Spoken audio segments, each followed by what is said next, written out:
Saúde, meus amados irmãos, na paz do Senhor Jesus. Nós vamos estar repondo a nossa aula da segunda-feira passada, que devido ao evento nós tivemos que cancelar, mas combinado já com a secretária e com os irmãos, também foi comunicado, né?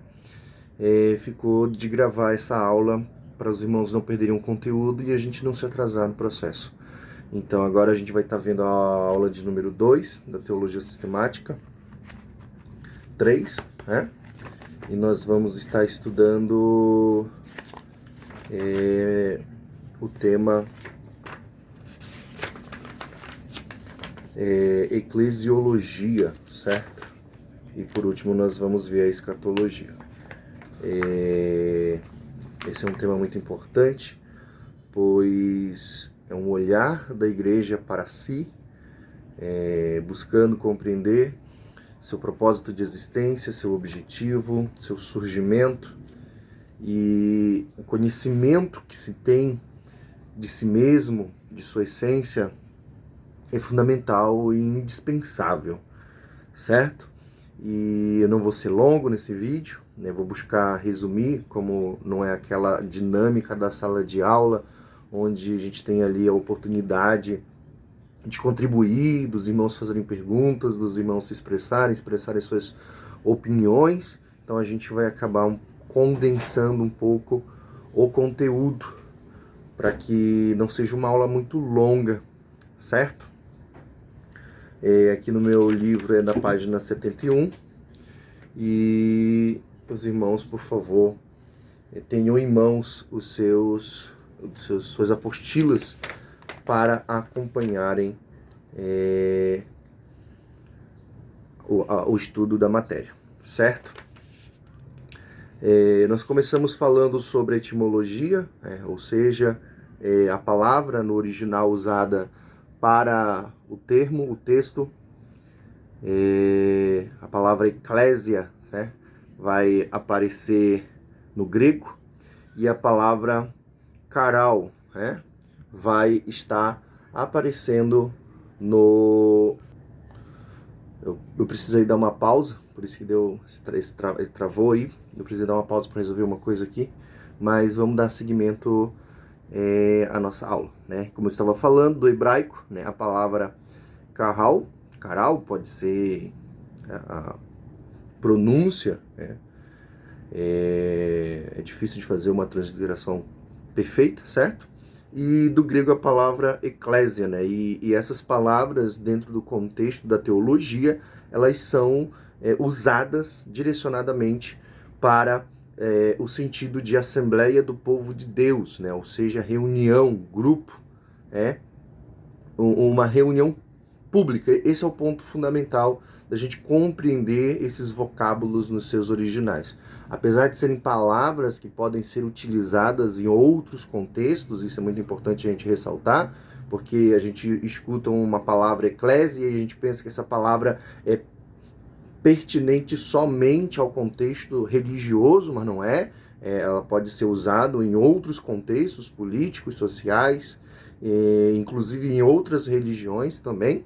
Mas quando a gente está dentro do contexto cristão, no ambiente teológico, quando nós falamos esses dois termos, nós estamos nos remetendo ao ajuntamento, agrupamento, à reunião, né, do povo de Deus, dos servos de Deus, se reunindo publicamente. Então a palavra igreja, ela vem desse sentido, né? A etimologia dela é dessa origem. Quando a gente fala eclésia, no sentido cristão, religioso, teológico, nós estamos falando do ajuntamento, da reunião, e com o processo do tempo, a palavra igreja, ela começou a ser usada, né, foi a aculturação, e ela começou a ser usada no sentido, né, de templo, no sentido de o lugar onde as pessoas se reúnem para buscar a Deus. Mas na etimologia, no original, eclésia não é o lugar onde as pessoas se reúnem, mas sim a reunião dessas pessoas em si. No sentido de que se este grupo de pessoas se reúne em um templo ou numa praça, ainda é a igreja reunida, ainda é a eclésia do Senhor, né? Então a gente vai para o significado do termo neotestamentário, né? O autor aqui vai dizer: Jesus asseverava em Mateus 16:18, edificarei a minha igreja e as portas do inferno não prevalecerão contra ela, né? Esta é a primeira entre mais de 100 referências do Novo Testamento, certo? E a gente precisa ter essa compreensão, irmãos, de que quando a gente lê a Bíblia, e parece que todas as pessoas que estão ali nos acontecimentos, nos eventos, no ministério de Jesus, nos acontecimentos históricos, parece que todo mundo ali tem consciência e compreensão do que é a igreja. E não é dessa maneira, certo? Isso é um olhar que já foi estabelecido na nossa mente, por causa dos anos, dos milênios que a igreja já está estabelecida e está no meio da sociedade e tem o seu papel relevante na sociedade. Por causa dessa sensação histórica social, quando a gente olha para a Bíblia, já tem um olhar de igreja estabelecido. Só que não é dessa maneira.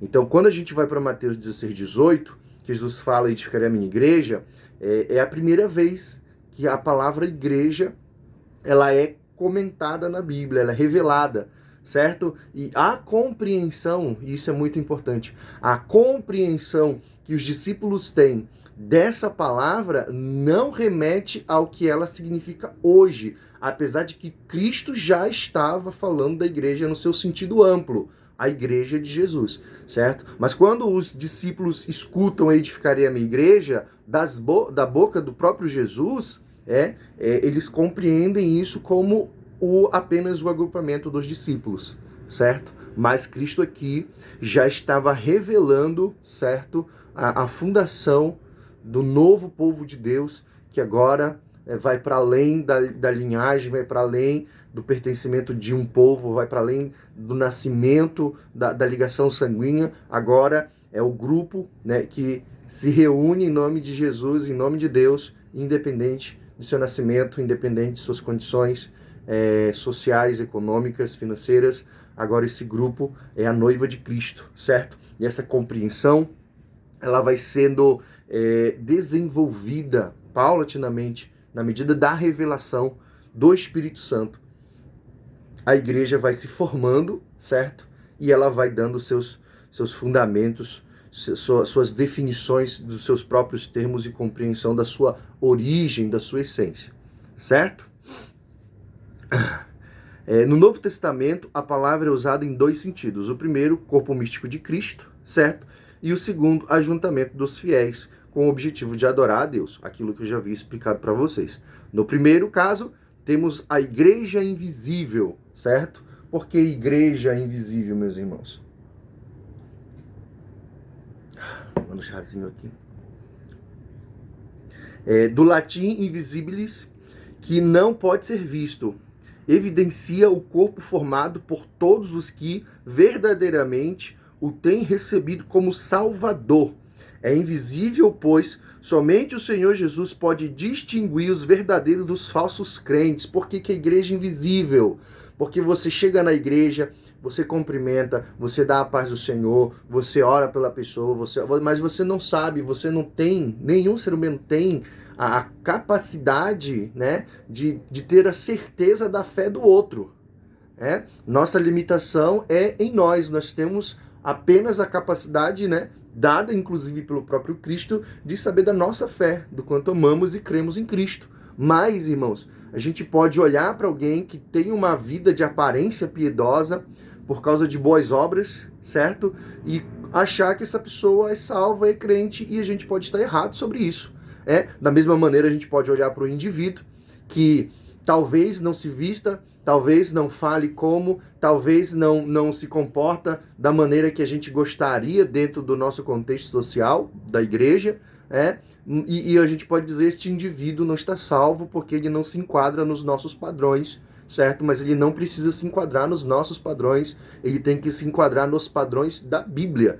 E se esse indivíduo se enquadra nos padrões da Bíblia, ele está salvo segundo a revelação de Cristo, certo? Então, por isso é uma igreja invisível, porque nós não temos competência de distinguir de todos os irmãos que a gente olha, quem de fato está salvo e quem não está. Apenas Cristo tem esse pleno poder de realizar. E aí, igreja visível, né? No latim, visibile, que se pode ver. É a igreja representada diante da sociedade politicamente organizada, né? Então a igreja, as pessoas que se reúnem, o grupo de pessoas, e esse grupo de pessoas que constrói o templo, esse grupo de pessoas que organiza as finanças do próprio grupo, é esse grupo de pessoas que elege os líderes, a liderança, é esse grupo de pessoas que representa politicamente no meio social as intenções do evangelho. Então é a igreja visível, aquilo que a gente pode ver, tocar. E dentro desse grupo pode estar pessoas salvas, não salvas,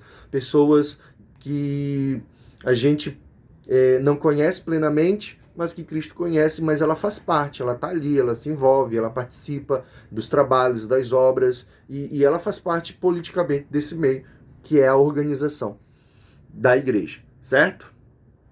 E ponto 12 é falar dos termos veterotestamentários. A Septuaginta, a tradução dos 70, a tradução grega do Antigo Testamento, também emprega eclésia quase 100 vezes, usualmente como tradução do termo hebraico kahal, assembleia, convocação, congregação. Então, no Antigo Testamento, existem vários momentos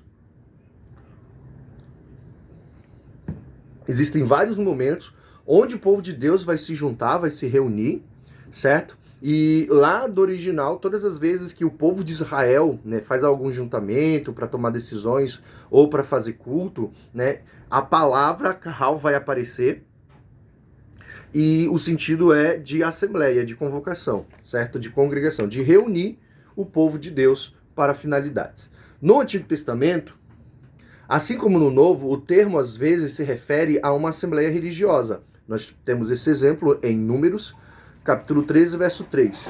E em Deuteronômio, capítulo 9, verso 10. Em outras ocasiões, há uma reunião visando propósitos seculares, propósitos políticos, né? Mesmo sendo propósitos políticos, irmãos, ainda é a reunião do povo de Deus. Vão se juntar para decidir sobre guerra, vão se juntar para decidir sobre invasão de algum povo, ou para se organizar para se defender, ainda que eles vão falar e tratar de assuntos seculares, ou seja, deste século, deste mundo. Secular não é pecado, não é iníquo, tá, irmãos? Muitas pessoas pensam que quando a gente usa o termo secular, a gente está falando de coisas pecaminosas, e não é isso, certo? Secular é porque são das coisas deste século, né?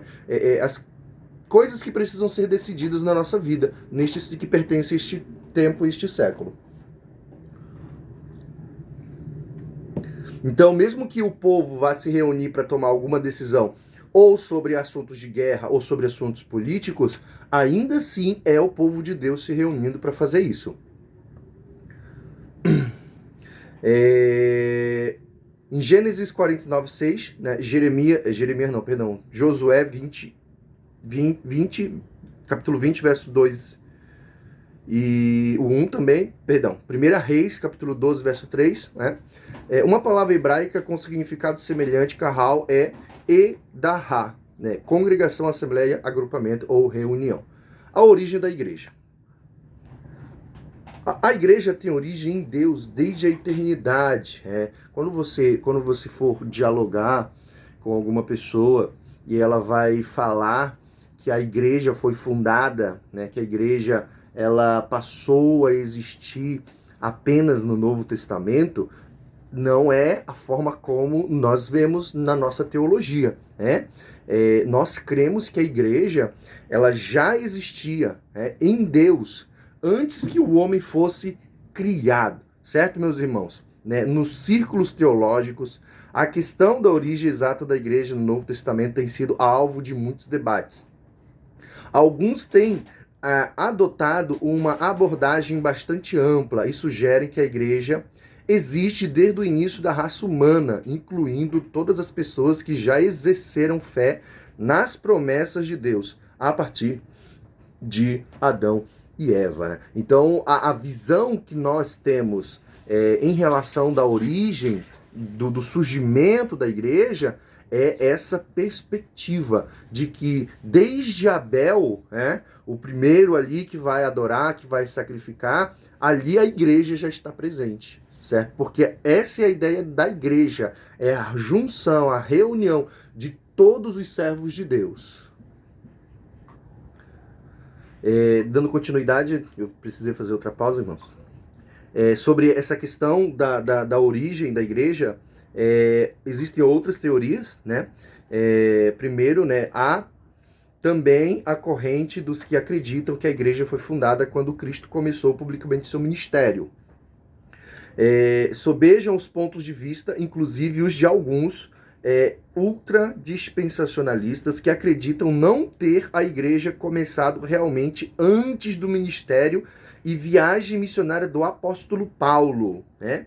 A maioria dos estudiosos, quer sejam antecedentes, pentecostais evangélicos ou modernistas, acreditam que a evidência bíblica são favoráveis ao dia do Pentecoste em Atos capítulo 2, como inauguração da igreja. Então essas visões, elas são visões mais relacionado a um momento, um ponto histórico. Não, a partir desse momento aqui, porque a igreja já se reuniu e houve aqui a descida do Espírito, então a partir daqui a igreja foi fundada e a igreja de fato existiu, certo? Então são visões mais diferentes que trazem essa realidade de origem da igreja para mais próximo de apenas alguns milênios atrás, em vez de desde a eternidade, certo? Mas a igreja, ela sempre esteve no coração de Deus. Paulo vai falar isso muito claramente em Romanos, de que a igreja era um mistério que Deus decidiu revelar naquele momento. Qual momento, né? No momento em que Cristo ele exerce seu ministério e reúne seus apóstolos. Porém, irmãos, é isso que a gente precisa compreender. Ele era um mistério que estava oculto. Mas, se ele estava oculto, então ele existia. Ele ainda não tinha sido revelado de acordo com as perspectivas que hoje nós conhecemos. Aspectos da natureza da igreja.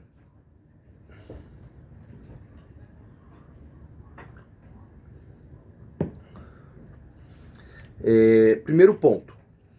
A natureza da igreja, ela precisa ser vista nesses parâmetros, nessas lentes, né? Nessas perspectivas. Primeiro, a igreja é o povo de Deus, certo? A igreja, ela não é apenas os discípulos de Jesus, mas a igreja, ela é o povo de Deus, a junção de todos os grupos, de todos os tempos que serviram e professaram fé no Pai, certo? Então, a igreja, ela é a reunião, a junção de todas essas pessoas com a plenitude após o sacrifício de Jesus no Calvário. Quando Cristo exerce seu sacrifício no Calvário, ele valida a plenitude do conceito do que é a igreja, os servos de Deus, o povo de Deus, corpo de Cristo. A igreja é um corpo eleito.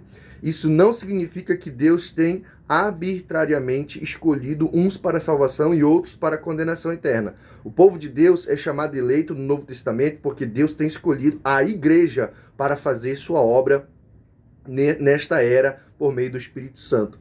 Então, quando a gente compreende o povo de Deus, irmão, e aí a gente vai para além das questões denominacionais, diferentemente das seitas e das heresias que geralmente exigem para apenas aquele grupo o direito da salvação, como os mormons, os testemunhos de Jeová e outros mais que dizem que quem não participa desta igreja e tem esta visão teológica, essas pessoas não são salvas, certo?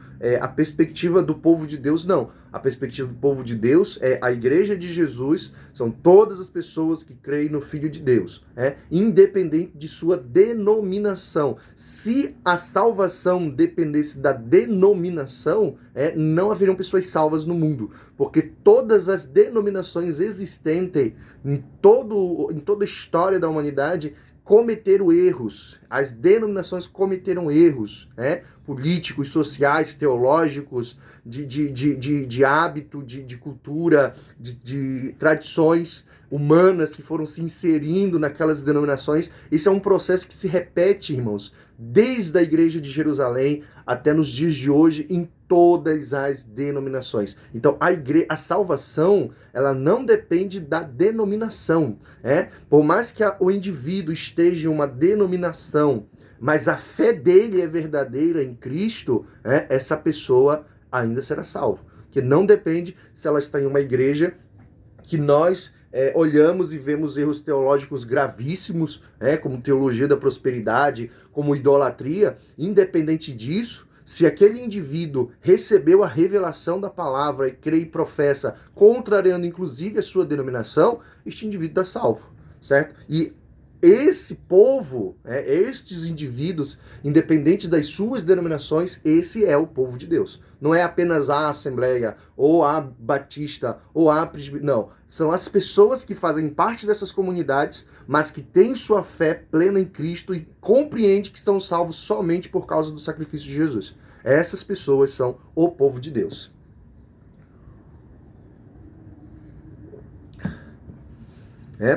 E esse povo de Deus também é chamado no Novo Testamento de corpo de Cristo. Figura bíblica de máxima relevância para apresentar a igreja é o corpo de Cristo. Era a expressão predileta do apóstolo Paulo, que frequentemente comparava os interrelacionamentos e funções dos membros da igreja como parte de um corpo humano. Então, essa igreja, ela é o corpo de Cristo, porque Cristo reina e governa, representado sendo a cabeça, ele é a cabeça da igreja, e o que o dono, o criador, o fundador, o sustentador da igreja decide, essa decisão é o que vai ser executado pelo corpo, certo? Então, uma coisa muito importante para a gente compreender agora é a igreja, ela não tem autonomia para tomar decisões sozinha. A igreja não decide, por mais que existem decisões do cotidiano que a igreja toma, ela toma essas decisões baseada nas decisões de Jesus, nos exemplos de Jesus, nos ensinamentos de Jesus. Então, quando a igreja faz alguma coisa, não necessariamente a igreja está fazendo a vontade de Deus. Depende se essa coisa que está sendo feita reflete os ensinamentos que Cristo deixou para a sua igreja. Caso contrário, é apenas a decisão de homens que têm o poder no meio da organização feita em volta da igreja invisível, que é a igreja visível, certo? Então, a igreja visível, ela precisa se organizar socialmente. Ela precisa se organizar no meio onde ela está inserido. E nem sempre as decisões desse grupo que toma essas decisões reflete a vontade de Deus. Muitas das vezes são relações políticas, relações sociais, não necessariamente é pecado, ou pode ser que seja pecado, certo? O que importa é que o povo de Deus, o corpo de Cristo, ele é reinado e regido pelo próprio Jesus. São os ensinamentos de Jesus que têm a decisão final. Por mais que alguém pense filosoficamente, pense socialmente, ainda assim, no final das contas, o corpo de Cristo age de acordo com a vontade do seu cabeça, que é o Cristo.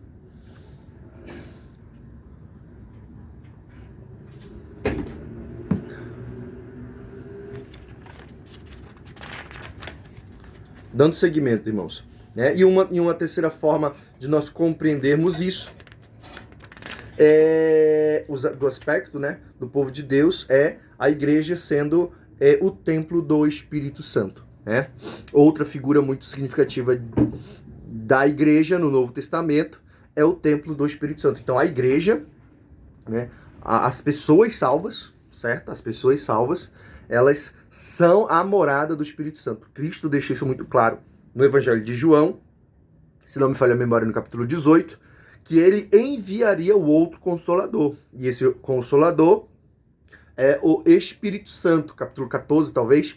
E o Espírito Santo, ele não é mais como no Antigo Testamento, quando ele descia por um período de tempo sobre os servos de Deus, e após o cumprimento da missão dada por Deus a esses indivíduos, o Espírito Santo se retirava. Já no Novo Testamento, a igreja usufrui plenamente da habitação do Espírito Santo. Ou seja, a qualquer momento, em qualquer situação, em qualquer lugar, a igreja, ou seja, o indivíduo salvo, ele tem o Espírito Santo presente com ele. Ele não vai receber alguma coisa. Ele recebeu, em seu momento de salvação, o Espírito de Deus, e quando batizado pelo Espírito Santo, dons do Espírito para exercer no ministério, mas independente dele ter ou não sido batizado no Espírito Santo, este indivíduo é habitado pelo Espírito Santo. Porque o batismo no Espírito Santo dá ferramentas, talentos para serem usados na obra de Deus. Mas no que se refere a pertencer a Deus ou ser do povo de Deus, o selo disso é o Espírito Santo, né? Os servos de Deus são selados pelo Espírito Santo. Isso significa que nós pertencemos a Deus, certo? E ainda assim existem outras metáforas muito famosas e conhecidas no Novo Testamento, que é o sacerdócio dos crentes, 1 Pedro 2,5-9, a noiva de Cristo, Efésios 5:23-32, o rebanho do bom pastor, João capítulo 10, 1-18, os 25 sacramentos da videira verdadeira. Sarmentos. Eu acho que foi algum erro de digitação aqui na nossa apostila, né, irmãos? João capítulo 15, verso 1-8, quando Cristo deixa muito claro que ele é a videira, né, e nós os ramos, e fomos chamados para dar fruto. Sobre essa questão, irmãos, uma coisa muito interessante, que no Antigo Testamento, os homens de Deus recebiam o Espírito Santo por um momento, para cumprir uma missão específica, e depois o Espírito se retirava. No Novo Testamento, irmãos, o Espírito não se retira porque a missão dada à igreja, ela só se conclui, só se encerra quando Jesus voltar. Ou seja, todo instante, a todo dia, a todo momento, nós temos uma missão para cumprir, que é a evangelização do mundo, né? Então, se a gente tem essa missão para cumprir, e essa missão só se encerra na volta de Jesus, então o Espírito Santo permanece em nós continuamente, nos capacitando para sermos o instrumento que Deus usa para alcançar com salvação os nossos semelhantes, certo? Dando seguimento, né? A organização funcional da igreja.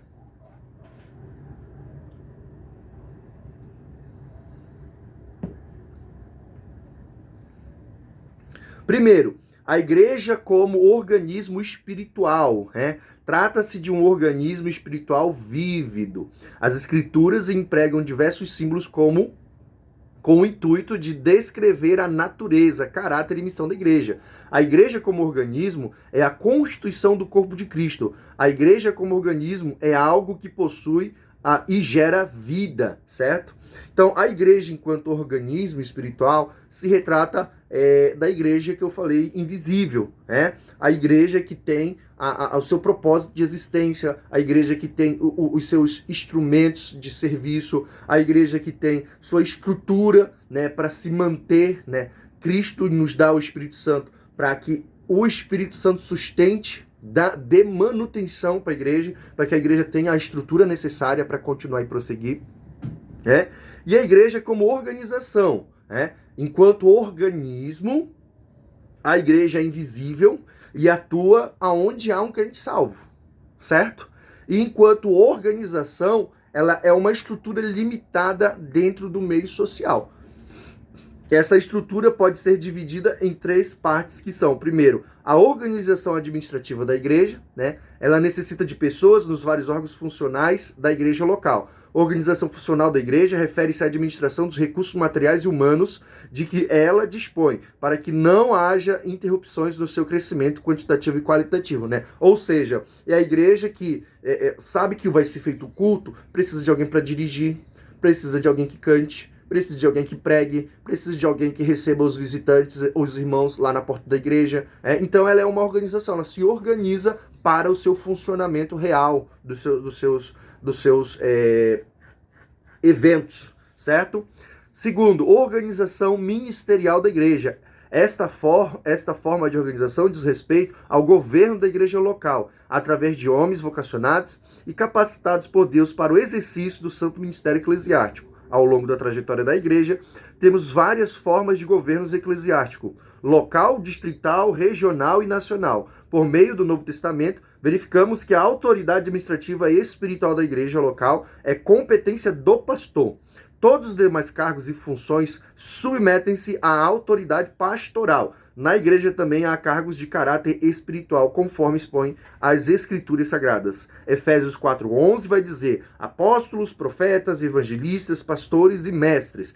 E esses ministérios aqui, irmãos, cada um deles é indispensável para o funcionamento, para a manutenção, para o crescimento da própria igreja. Cada uma dessas funções são indispensáveis, necessárias, e elas não competem entre si, mas elas se organizam para, em conjunto, conceder à igreja um crescimento quantitativo e qualitativo.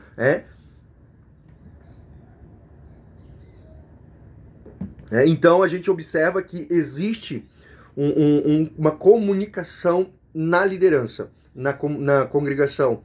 A liderança é o pastor, no bairro existe um distrito ali, onde um outro indivíduo dá suporte para os demais, e aí a gente vê a nível de cidade. A gente observa esses acontecimentos nos relatos de Paulo, né, que ele diz que ele vai nas igrejas, reforçando a fé dos irmãos, e formando liderança para aqueles lugares. Então, as pessoas que ali eram formadas como liderança respondiam a Paulo, certo? Porque Paulo era o fundador das igrejas e ele, né, não permitia que as igrejas que ele fundava andassem por qualquer caminho teológico. Ele tinha a preocupação de sempre estar apresentando uma teologia saudável para as pessoas, e a liderança que ele estabelecia tinha que buscar seguir essa teologia desenvolvida por Paulo.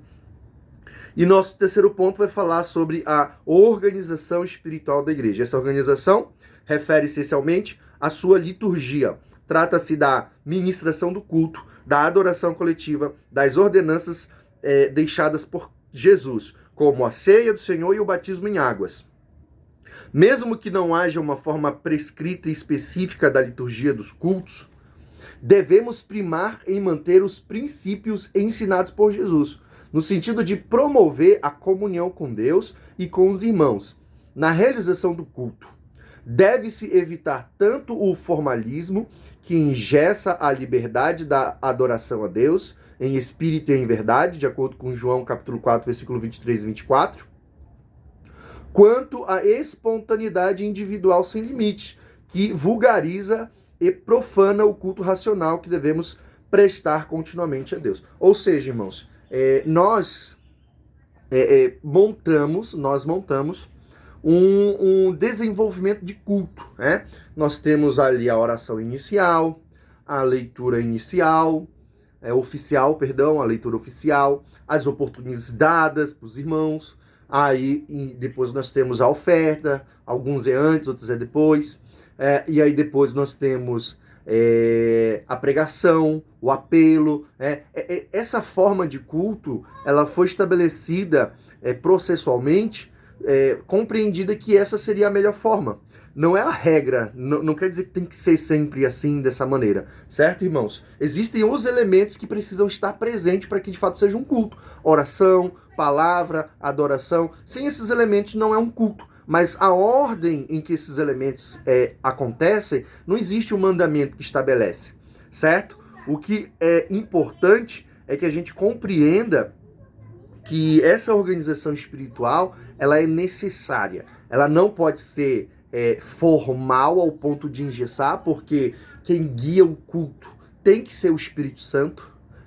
Por mais que a gente se prepare, por mais que a gente precise, isso é uma coisa necessária, a gente se preparar antes, pensar na palavra antes, pensar nos louvores antes, certo? Mas nós não podemos achar que nós tomamos as decisões. Nós precisamos compreender que se Deus quer falar uma coisa específica em um texto, para um grupo de pessoas específicas, nós precisamos estar sensíveis. Nós precisamos estar acessível ao Espírito Santo e ao seu agir. Não é que vai virar bagunça, né, irmãos? Em algumas casos as pessoas acham que estar sensível à direção do Espírito Santo é você sentar ali e você ficar esperando Deus fazer tudo e dizer, agora dá oportunidade para fulano. Não é dessa maneira. Se Deus quiser, ele vai fazer desse jeito, e a igreja precisa estar sensível a isso. Mas nós precisamos chegar ali com o culto pronto, o desenvolvimento pronto. Se Deus quiser mudar, a igreja é dele, ele muda, certo? E o pastor, o dirigente tem que estar sensível a isso. Mas, ainda assim, nós precisamos estar preparados para realizar uma coisa decente, organizada, que glorifique o nome do Senhor. Não ao ponto de Deus nem decidir mais o que será cantado e pregado, certo?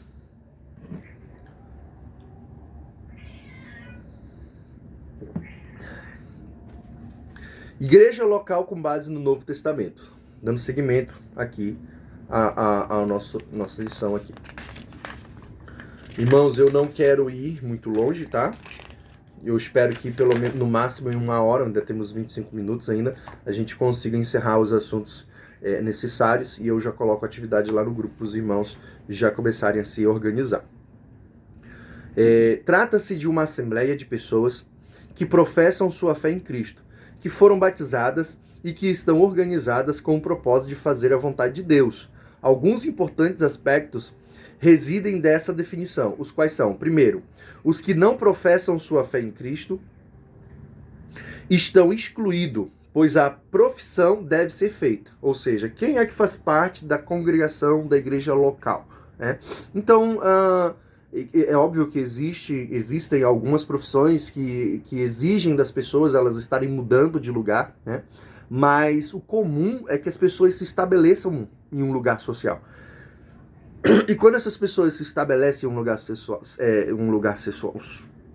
social, elas criam raízes naquela comunidade. E as pessoas que creem, que pensam igual a respeito da fé, da revelação em Jesus, elas vão se juntando. Na medida em que elas se juntam, nós temos uma comunidade, nós temos uma congregação local. É escolhido um lugar para que essas pessoas se reúnem, né? No início da igreja era nas casas dos próprios crentes. Hoje nós temos aqui uma liberdade de poder alugar um salão, comprar um terreno para se reunir. Não é aquilo que é indispensável, porque o que é indispensável é que a igreja se reúna, certo? Pode ser na casa do crente ou pode ser no seu próprio templo, mas isso não é o que define ser igreja. O que define ser igreja é a reunião dos crentes em Jesus, certo? Então essas pessoas, elas se encontram, elas professam a mesma fé, creem na mesma pessoa, em Jesus Cristo, e a partir desse ponto elas vão se organizando no meio social em que elas estão inseridas, né? Sem questionar o modo como o batismo é feito, está claro no Novo Testamento, desconhece membros da igreja que não sejam batizados, né?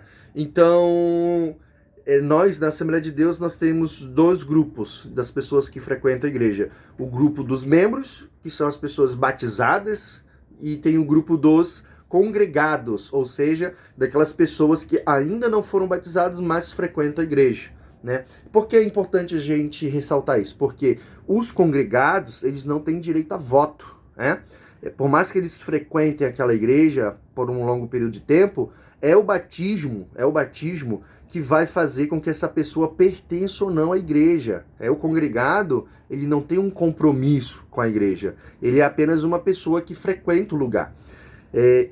Para que ele seja membro, ou seja, para que ele tenha compromisso com a igreja, ele precisa ser batizado, né? Então, ao se batizar, aquele indivíduo está declarando que ele tem um compromisso com Cristo e com a sua igreja, né? Então, não é reconhecido pessoas que não se batizaram, que sejam membros, são apenas congregados. E os membros têm direito a voto, né, irmãos? Em reuniões, em decisões, os membros têm direito a votar, a expressar sua opinião.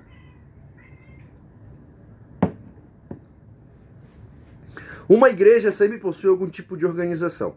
E no Novo Testamento, a organização foi instituída logo que possível fazê-la. Nós vemos isso em Atos, capítulo 14, verso 23.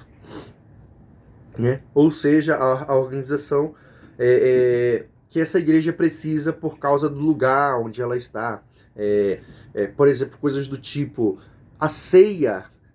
O primeiro exemplo de ceia que nós temos de Jesus com os apóstolos, e ali eles bebem vinho e comem pão, certo? Mas e nos lugares no mundo onde não existe vinho de uva e pão, né, de trigo?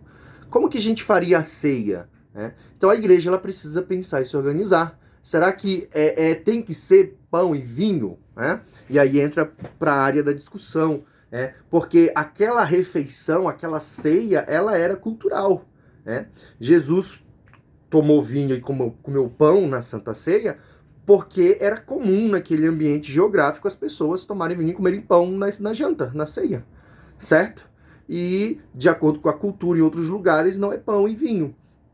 Pode ser chá e bolacha, pode ser outras coisas que fazem parte desse elemento cultural, né? E se Jesus pertencesse àquele outro povo, certamente teria sido aquilo que Jesus comeu. Então, isso é só para a gente pensar que aonde a igreja está, ela precisa se organizar para os seus rituais, para seus encontros, para os seus cultos, para o seu funcionamento. Então, quando a igreja ela se encontra e se depara numa realidade social, ela precisa refletir sobre como que ela vai agir, como que ela vai se organizar. E esse é só um exemplo, existem muitos outros exemplos que a igreja ela precisa ter essa percepção de que ela precisa se organizar. E por último nós temos aqui, a igreja existe com um propósito, fazer a vontade de Deus. Isso inclui muitas coisas. Observar as ordenanças, evangelizar, edificar os cristãos, adorar, contribuir e afins. Então, a igreja de Jesus, ela recebeu uma missão, a evangelização do mundo, que vai acabar, como eu já falei anteriormente, com a volta de Jesus. Enquanto Cristo não volta, a igreja ela vai crescendo. E na medida em que ela vai se desenvolvendo e crescendo, ela precisa cada vez criar estruturas maiores para se organizar. Uma igreja de 30 membros é diferente de uma igreja que tem 50 mil membros. Então a quantidade de obreiros, a quantidade de pessoas, os cargos, a liderança, os administradores das ofertas, tudo isso, irmãos, vai ter que se adequar de acordo com a necessidade que a igreja tem. E quando a gente fala sobre isso, a gente precisa compreender o que uma igreja de 30 pessoas arrecada é diferente do que uma igreja de 50 mil membros arrecada. E a sua forma de aplicação, a sua forma de investir também vai ser diferente. O foco e a necessidade vão ser outros. Imagina que uma igreja com 30 membros pode levar anos para terminar a construção de um templo. Não porque aquele templo é demorado para construir, mas por causa da falta de recurso. Aqueles 30 membros têm um recurso limitado e eles vão trabalhar de acordo com os recursos que eles têm. Estou falando de mão de obra, de trabalhador, de material que precisa comprar e tudo mais. Já uma igreja com 50 membros pode construir um templo gigantesco em meses, por causa da força de recursos que ela tem, por causa da quantidade de pessoas que frequentam essa igreja. Então, quando a gente para pensar sobre esse tipo de coisa, a gente precisa compreender que a igreja ela não existe para construir templos. A igreja não existe para criar ONGs ou coisa do tipo. A igreja ela existe para um objetivo, qual? Evangelização. Só que a evangelização acarreta em quê? Em pessoas se convertendo. E na medida que essas pessoas se convertem, elas precisam de apoio, elas precisam de estrutura, elas precisam de culto, participar dos cultos, fazer culto. Então esse desenvolvimento desse novo crente tem que ser amparado pela igreja que está estabelecida. E isso exige que essa igreja justamente saiba usar os seus recursos. E eu digo recursos humanos e recursos financeiros. Para onde e a forma como essa igreja usa os seus recursos é importante e fundamental, justamente nessa perspectiva de existência de propósito. A quantidade de obreiros que você prepara vai definir a quantidade de gente que você pode tratar. Imagina uma igreja onde só existe um obreiro competente para discipular. Esse indivíduo ele não vai ter condição de discipular centenas de pessoas de uma só vez. E aí não é discipulado, né, irmãos? O discipulado ele precisa ser pessoal, presencial, de convívio. E o discipulado é convívio, certo? Então, por mais que a gente tente, como que eu posso dizer, sistematizar um discipulado, 10 aulas, etc e tal, isso não é o discipulado deixado por Cristo. O discipulado deixado por Cristo é convívio. Os discipuladores trazem para perto de si os discipulados para cotidiano, para dia a dia, para a vida real, certo? E imagina que tem uma pessoa só que tem capacidade para fazer isso. Como é que fica essa situação, irmãos? É complicado, o crescimento dessa igreja está comprometido. Então, se essa igreja deseja alcançar muitas pessoas, ela precisa preparar muitos líderes, muitos pregadores, muitos discipuladores. Senão, essa igreja vai estar se atrapalhando, certo?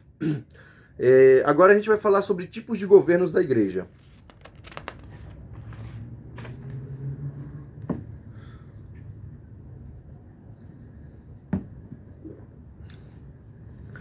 Governo mínimo. Características em geral. Os grupos que procuram manter a organização resumida ao mínimo são liderados por pequenos grupos de presbíteros e enfatizam os exercícios dos dons espirituais de todos os membros. Minimizam o conceito de membresia e dão destaque à liderança espiritual de Cristo. Né? Então, o governo mínimo é sobre poucas pessoas que lideram. Mas por que isso, irmãos? Porque os membros dessa igreja são vistos como pessoas maduras espiritualmente. E elas estão ali justamente para isso, para servir. Existe uma diretriz que conduz, que direciona, que orienta a revelação da palavra, certo? E as pessoas se juntam em volta dessa diretriz para trabalhar na obra de Deus. Então é um grupo de pessoas envolvido e engajada no serviço. Então, é mesmo que você pensar uma igreja tão madura que todas as pessoas dessa igreja têm competência para ser um pastor, se fosse necessário. Governo nacional. Uma igreja nacional é um grupo de igrejas organizadas sobre a liderança do Estado ou limitadas às fronteiras de um país, né? Então são aquelas igrejas ali que já estiveram conjunto, por exemplo, a Igreja Católica, a Igreja Presbiteriana, que já tiveram alguma conexão com o próprio Estado, ao ponto de que o Estado eleger a liderança da igreja, certo?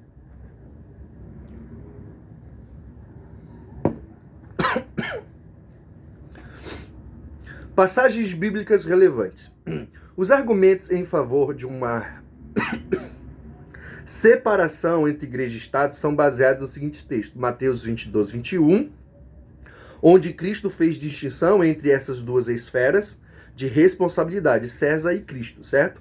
E os relacionamentos de seus seguidores com cada um deles.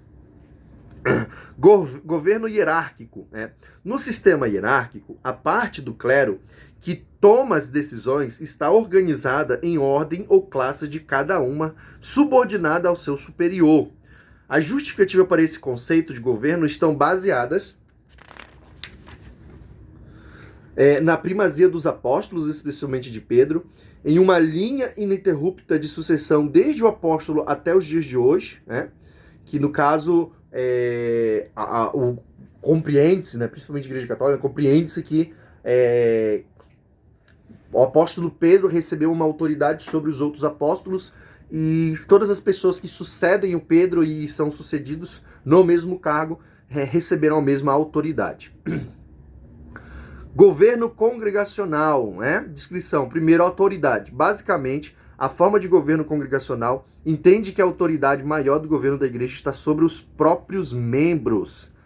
A autonomia, além disso, sua percepção é de que cada igreja constitui uma unidade autônoma. Portanto, não há uma ou outra pessoa ou organização acima delas, além de Cristo e cabeça. Então, as batistas, elas têm muito essa forma de organização, que cada igreja é independente, né? Então, não existe um pastor dos pastores, apesar de haver um conselho pastoral e o presidente e tudo mais isso aí. Cada pastor de cada igreja tem decisões autônomas e individuais, certo? Responsabilidade. A responsabilidade é delegada a oficiais e líderes. Embora, assim como os outros membros, eles possuem um voto na congregação. Comunhão. Tampouco a autonomia chega ao extremo de as igrejas não terem comunhão umas com as outras, né? Então, ou seja, a igreja batista de tal lugar dificilmente vai ter algum tipo de contato com a igreja do outro lugar, certo? A não ser que sejam intencionalmente realizados eventos diferentes do nosso sistema de Assembleia de Deus, onde as nossas congregações interagem entre si, ou seja, quando tem um congresso numa congregação, as outras vão para lá. Muitas vezes um pastor que já foi nessa igreja aqui também já foi pastor daquela outra, então se conhecem, tem esse contato. Propósito da igreja. O propósito do Senhor Jesus não era que a igreja apenas existisse como finalidade de si mesma, para se tornar, por exemplo, simplesmente mais uma unidade social formada por membros de mentalidade semelhante. Pelo contrário, a igreja é uma comunidade formada por Cristo em benefício do mundo, né? Então, por que a igreja existe? A igreja existe para abençoar a humanidade. É isso, irmãos. A gente olha para a nossa sociedade, vê todos os problemas sociais que enfrentamos, todas essas situações complicadas, mas é exatamente para isso que a igreja existe. Por isso que existe uma crítica muito grande sobre como que a igreja no Brasil tem crescido, a igreja evangélica pentecostal tem crescido, e não há mudanças na sociedade. Por quê? Porque a história mostra que na medida em que a igreja avançava em determinadas sociedades, essas sociedades eram transformadas. E dentro disso está a injustiça, está a pecaminosidade, a corrupção, todos esses problemas que o Brasil enfrenta, outras sociedades enfrentaram. E na medida em que as igrejas se engajavam e trabalhavam, isso era mudado e transformado. Uma coisa que a gente observa que no Brasil não ocorre justamente pelo propósito da existência da igreja. A igreja, ela passou a existir para juntar membros e levantar recursos, gerando inclusive até porfia entre congregações e igrejas. Diferentemente do seu propósito e objetivo. Ele vai falar aqui, ó, primeiro ponto, a tarefa da evangelização faz parte imperativa da missão da igreja. Antigamente, não querendo ser saudosista, né, mas já sendo, antigamente, quando uma pessoa se convertia a Cristo, ela entrava para a igreja já com a mentalidade de que agora ela era um soldado alistado para uma luta, para uma batalha, para uma guerra. Hoje em dia, as pessoas aceitam Jesus, começam a frequentar a igreja e elas não têm esse senso de pertencimento, esse senso de responsabilidade. Ela é só uma pessoa que frequenta o culto, que oferta, que participa de um grupo de jovem, de adulto, de louvor, de alguma coisa, mas não tem esse senso de que ela está numa guerra espiritual contra as hostes da maldade e que ela tem um trabalho importante a fazer, que é a evangelização mundial. Já não existe mais esse sentimento nas pessoas que começam a se converter. E a partir do momento que esse sentimento é perdido, a igreja perde seu propósito fundamental, né? Que é glorificar a Deus evangelizando o mundo. A igreja também é chamada para ser uma comunidade que adora. A palavra adoração, no inglês antigo, denota a pessoa que recebe honra proporcional à sua dignidade, né? Então, ofertar a dignidade a Deus. Então, por mais que isso seja um ponto muito importante, irmãos, eu acredito que a igreja atual, ela se foca muito nisso, confundindo, inclusive, o que é adoração. Que na mente deles, por causa do discurso feito que é correto, mas a forma que é praticada que é errada, que a gente tem que fazer um show, né? Quando a gente for fazer uma canção para ofertar para Deus, a gente tem que fazer um show, aquilo tem que ser magnífico, aquilo ali tem que estar entoado, nos mínimos detalhes ajustado, e aí é esse nosso trabalho, a gente está fazendo a obra de Deus. E aí esse senso substituiu o verdadeiro propósito. Que louvor, que show, que adoração que a igreja pode oferecer a Deus, que os anjos não possam fazer melhor, certo? Então, a igreja, ela existe com um primeiro propósito. O primeiro propósito é adorar a Deus servindo, né? Servindo o mundo, irmãos, não a si mesmo. Servindo o mundo, as pessoas que estão perdidas indo para o inferno. A igreja não existe para dentro do templo. Deus não estabeleceu a igreja por causa do que é feito dentro do templo. A igreja foi estabelecida por aquilo que está fora do templo. As injustiças, as pessoas sofrendo, as pessoas passando necessidade, as pessoas sendo injustiçadas, as pessoas não tendo onde morar, as pessoas não tendo o que comer, as pessoas não tendo acesso à educação digna, as pessoas não tendo os seus direitos cumpridos. A igreja foi estabelecida para isso, irmãos. Para aquilo que está acontecendo na sociedade, para influenciar, para interferir, para abençoar as pessoas que estão aí padecendo por causa do pecado. Um terceiro propósito da igreja é ser uma comunidade edificante, né? Na evangelização, a igreja focaliza o mundo. Na adoração, volta-se para Deus. Na edificação, atenta corretamente para si mesma, ou seja, cuidar de si mesma. Então, a igreja, ela tem desprezado os ministérios que foram, eu falei dos 5 ministérios ainda agora, e a igreja, ela desprezou esses ministérios. Hoje em dia, as pessoas, elas querem ser pastores, não por causa do ser pastor, mas elas querem ser pastoras por causa do título, porque tem um nome, porque tem uma nomenclatura que ela coloca sobre si e dá carteiraço com isso, certo? Mas se Cristo deixou 5 ministérios distintos, e claro, uma pessoa pode ter a excelência de mais de um desses ministérios, a igreja precisa voltar à sua essência de compreender que ela precisa desses 5 ministérios. A falta de mestre tem gerado uma igreja com muitas heresias, né? A falta de evangelista tem gerado uma igreja frágil, tímida diante das adversidades do mundo. E a falta desses obreiros tem dificultado o processo de evangelização e de crescimento quantitativo e qualitativo. E até a própria confusão sobre o que é ser pastor. Muitas pessoas pensam que o pastor é aquele indivíduo que prega com excelência. E essa não é a principal obra do pastor. A principal obra do pastor é cuidar das almas, é cuidar das vidas. Então a gente conhece pessoas que pregam muito bem, mas que não cuidam de ninguém, irmãos. Que trazem palavras assim que a gente fica impressionado com oratória, com conhecimento e tudo mais, mas não liga para ninguém, não manda uma mensagem para ninguém, não ora por ninguém, se dedica apenas àquilo, apenas a levar à comunidade palavras bem elaboradas, mas que não tem na prática do seu dia a dia o cuidar de almas. E essa é a função do pastor. O pastor, ele cuida de almas, não necessariamente ele tem um dom de cura, não necessariamente ele tem um dom de revelação, não necessariamente ele vai ter ali um dom de profetizar no sentido mais Antigo Testamento, mas é um homem que é cheio do Espírito Santo, que conhece a palavra, ele conhece a palavra, tem um relacionamento profundo com Deus e um amor e uma compaixão pelas vidas, pelas pessoas, ao ponto de se gastar, de gastar a sua vida cuidando das outras pessoas, uma coisa que é muito difícil, é uma tarefa muito cansativa e que exige muito de você e da sua família. A igreja também é chamada a ser uma comunidade com solicitude e responsabilidades sociais. Infelizmente, esta vocação tem sido minimizada ou negligenciada entre muitos evangélicos e pentecostais. Então, as igrejas elas estão focadas em shows, em eventos, em trazer grandes nomes da pregação, grandes cantores, e arrecadação, e para onde que vai tudo isso? Por que tudo isso? Para que tudo isso? E gasta rios de dinheiro para fazer shows cada vez mais estrondosos, enquanto membros dessa própria igreja estão precisando de ajuda, precisando de um trabalho, precisando de uma alimentação para aquele período de tempo, para aquele mês, para aquela semana, para aquele dia, certo? E a igreja não pode negligenciar isso. Se a igreja não consegue cuidar dos seus próprios membros, como que ela vai impactar a sociedade? Como que ela vai abençoar as pessoas que não fazem parte da comunidade?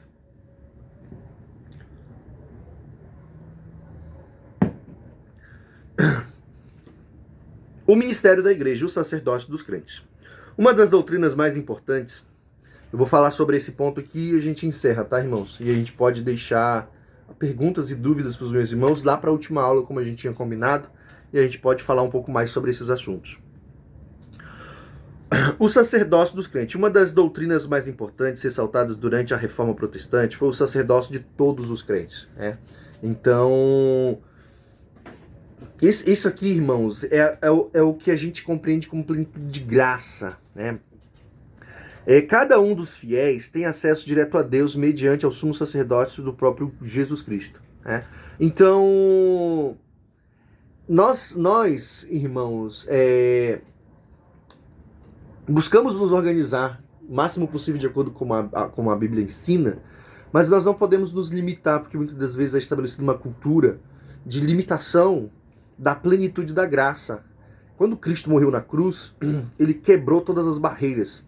E agora, eu não dependo mais meramente de um líder espiritual me guiando, da liderança do meu pastor, não mais. Agora, essa compreensão de sacerdócio dos crentes todos os crentes, irmãos, agora têm acesso a Deus. Eu não preciso mais da aprovação do meu líder espiritual para receber um dom, para receber um talento, uma função, Porque a gente se foca tanto no templo e no funcionamento do templo, que nós pensamos que os cargos e funções ministeriais, eles estão atrelados ao templo, e isso não é verdade. A igreja ela foi chamada para trabalhar na comunidade, na sociedade, nas casas, nos lares. E é tão necessário nos dias de hoje pessoas com essa consciência de que elas são sacerdotes de Deus, aonde elas estão, que elas podem invocar o nome do Senhor, que elas podem orar, que elas podem abençoar, que elas podem falar uma palavra de salvação, porque isso depende delas, de cada um buscar. Então não existe mais eu precisar da permissão do meu pastor para evangelizar. Isso não existe, irmãos. O que existe é eu amar a Cristo, eu buscar a capacitação em Cristo, estar revertido de acordo com o que ensina a palavra, porque a obra de Deus ela tem suas exigências e não é o pastor que estabelece a exigência, é a revelação, é a palavra de Deus, certo? Esse senso de responsabilidade foi perdido na igreja. Então, esse crente que quer servir, que quer fazer a obra de Deus, ele busca essa capacitação, essa unção do Espírito Santo, esse conhecimento bíblico, e aonde ele está, ele é uma testemunha de Cristo. Aonde ele vai, ele é testemunha de Jesus, e Jesus honra a sua palavra. Então, independente do cargo, do título, da influência que aquele indivíduo tem, se ele é crente, se ele é cheio do Espírito Santo, se ele conhece a palavra, ele abre a boca e Deus usa, ele abre a boca e Deus fala, ele ora e Deus responde, e ele prega e Jesus salva as vidas. Então, isso é o sacerdócio real, irmãos. Isso é o sacerdote, é o ministério da igreja, o sacerdócio dos crentes, que todo crente já não depende de cargo, não depende de título, não depende de influência, depende do quê? De eu buscar, de eu orar, de eu estudar a palavra, de eu ofertar o meu tempo para ir e fazer, certo? E a igreja precisa voltar a essa essência que ela foi dada. Irmãos, imagina que isso é uma dádiva que Deus deu para os crentes. E os crentes podem fazer isso. É um privilégio, é uma honra, é algo precioso que Deus deu. E a gente está trocando isso por shows e por eventos, mega eventos, e estamos perdendo a nossa essência. Amém, meus irmãos? Como eu falei, eu quero deixar esse vídeo não muito longo, máximo 1 hora. Já está ali 1 hora e 1 minuto. Eu vou encerrar por aqui. Eu ainda tem alguns poucos outros assuntos ainda, pra gente falar. Mas ainda tem algumas coisas. E aí os irmãos anotem suas dúvidas, suas perguntas. E aí na última aula a gente pode retomar esses pontos que a gente não trabalhou. Amém, meus irmãos? Deus abençoe. Fique na bênção. Vamos fazer uma oração para encerrar. Obrigado, Jesus, por esse dia e por essa oportunidade da gente pensar essa tua santa palavra, a nossa existência enquanto igreja. Nos ajuda a ser igreja e a fazer a diferença e a refletir o caráter e a pessoa de Jesus. Nós te pedimos amém.